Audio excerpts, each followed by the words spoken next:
Hey guys, we're here at Underground Atlanta. We're here to find the next upcoming act. Come with me, y'all. Come.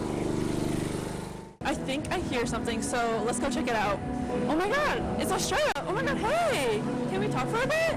Yeah. So I know you started writing, producing, and recording your music all at the age of 14. So how did you learn this process to make your own music at such a young age? I started with GarageBand, and I just started messing around with GarageBand, and at the same time I started playing guitar.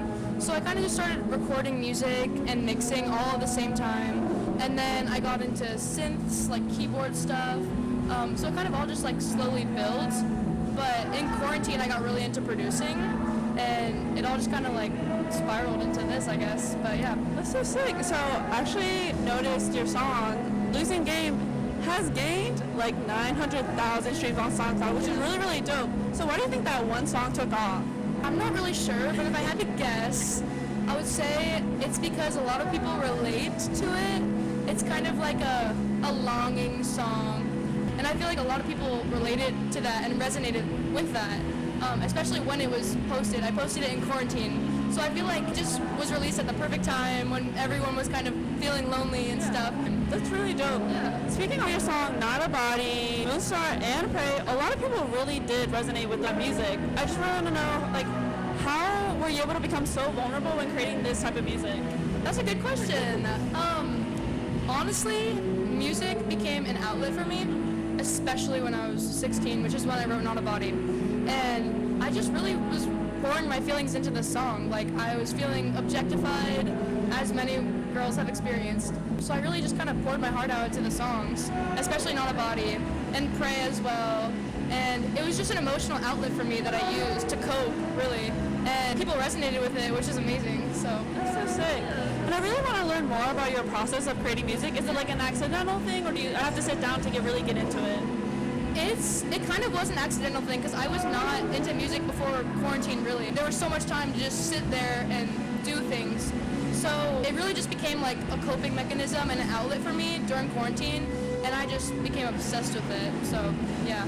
Big fan. I love that you're becoming obsessed with it. I really want to learn more about Aestrea. So I know it's like from like Greek mythology. It's a term that actually means goddess of the stars. So I know you go for like You know it.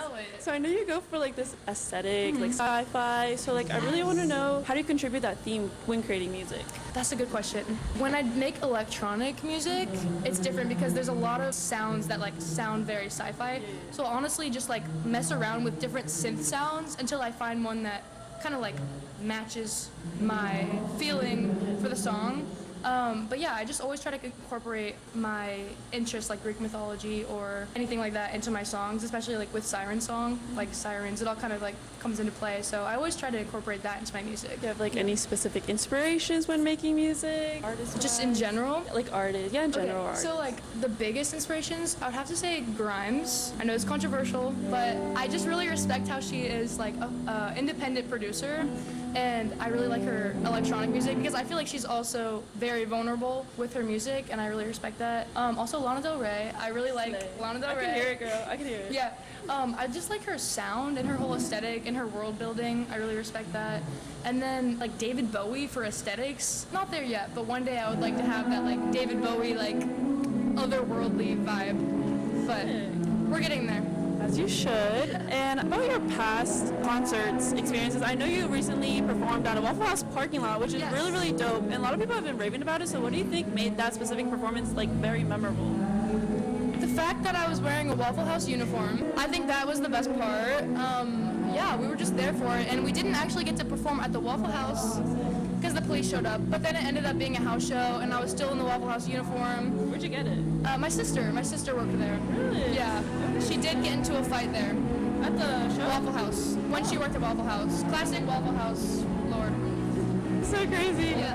And I know you're upcoming and like starting to actually rise in your music. So do you have any set goals for yourself in the next 5 years? Definitely. I want to release an album. I have not released an album yet. And that's because I want to have a very like conceptualized idea before I release an album, but on the way. It's on the way, y'all. Keep an eye out. Definitely where I'm at. Yeah, keep an eye out. Keep an eye